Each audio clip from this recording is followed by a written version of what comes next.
Are you going through a really big transition? Maybe menopause, grieving a loss, retirement, moving.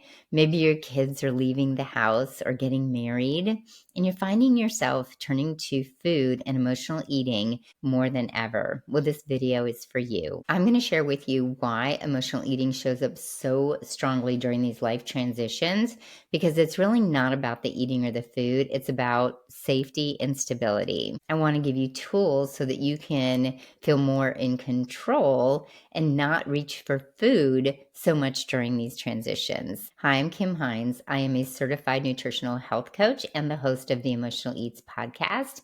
And I love to help midlife women find peace with food and their bodies. Today, I want to talk about something that we do not give enough attention to.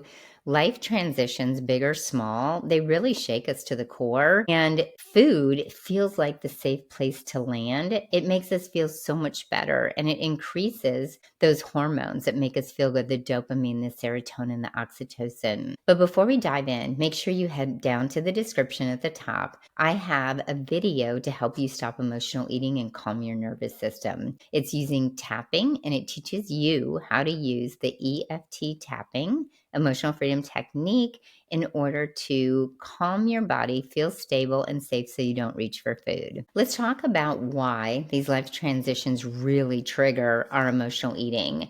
Transitions could be anything from divorce, widowhood, menopause, empty nesting, moving, especially to another state, retirement. But good transitions also can shake us up a little bit, like maybe even having grandkids or that retirement. Transitions actually take away our routines. They take away our roles and our predictability, and our nervous system starts looking for safety. This is what food equals: stability, predictability. Food's always there and it feels safe. One of my clients was moving after her spouse passed away, and food became her comfort when everything else in her life felt so uncertain. When we work together, we talk about feeling safe, taking the danger out of the situation instead of just working with the food. In my own life, I have felt like menopause was a huge transition, and I definitely turned to emotional eating. The kids leaving for college and moving away, I leaned on food for grounding. Let's talk about safety and stability. Food isn't really about hunger in these situations with transitions. It is about safety. When life changes, we don't feel safe in our bodies. We don't feel safe in our routines or even in who we are. If you have been going through menopause, you know those hormonal shifts makes your body feel so unpredictable. Your cravings go up. If my body's changing, can I still feel safe in it? And a safety tip is remind yourself that safety doesn't come from food control.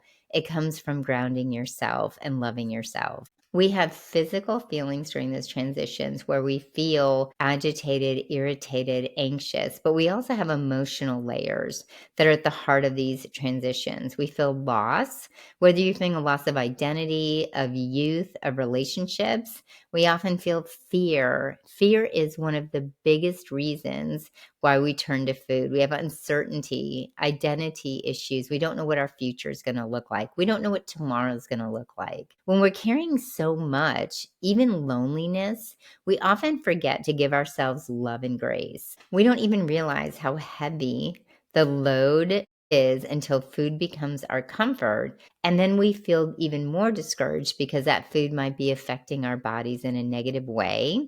And that makes us even feel more unsafe. Even while I went through menopause, I felt very unsafe in my body, but I didn't even realize it. We don't necessarily understand that it's the safety that we're looking for. But when your body's changing without you giving it permission to, and you're doing all the same things, and when you're feeling more anxious and agitated and depressed, and all of the symptoms are showing up, we don't necessarily equate that immediately with the hormonal changes. But because we feel unsafe, the first thing we turn to are coping mechanisms like eating. So I have been there too. Let's talk about some practical tools that are going to help you move forward without using food to soothe. The first one is naming that transition. I am in a season of hormonal change. I'm in a season of empty nesting. I'm in a season of grief. I'm in a season of loss. Whatever you're going through, you can reduce the fear by actually sitting in that season and processing those emotions. The second one is ground the body. Anything that's going to signal safety and stillness for you, like breath work, tapping. Again, the video is in the description. Stretching, walking, anything that's going to ground you and give you a little bit of stillness and quiet for your brain and your body. It will signal safety so you're not reaching for the food. Number 3 is anchor those daily routines, small daily rituals to create stability. Maybe it's just having a morning routine. Have your water, your coffee. Maybe you do devotions. Maybe you journal, go for a walk, and do them over and over again. Our bodies love routine. We love that safety of knowing step by step what's going to happen. Maybe have an evening routine. Take a shower, put your electronics away, read, journal, whatever makes you feel comfortable. Having a routine on either end of the day can help bring you down. I also feel like it's important to have a routine when you transition from work to home, because that's another time where we need a little bit of stillness and stability. Number 4 is a soothing toolbox, a list of non-food comforts that you can turn to when you're feeling that instability in your transitions. Maybe it's music, journaling, call your friends, vent it out, but also maybe it's hobbies. Maybe it is crocheting or painting. Maybe it's getting out and walking in nature or exercising. The one that I always love to share is giving yourself grace. Let's lower the bar. Let's not have such high expectations when we're going through things like this. Celebrate your small wins. You drank enough water today. You took a walk. Remember how much you're carrying on your shoulders, because grace is the only thing that's going to get you through instead of pushing yourself through. When you push hard, you create that unsafe feeling in your body and you will turn to food more. And the last one is really having that connection, keeping in touch with people that care about you. Have that coffee or lunch with a girlfriend, reach out and keep in touch with people. We need that human connection.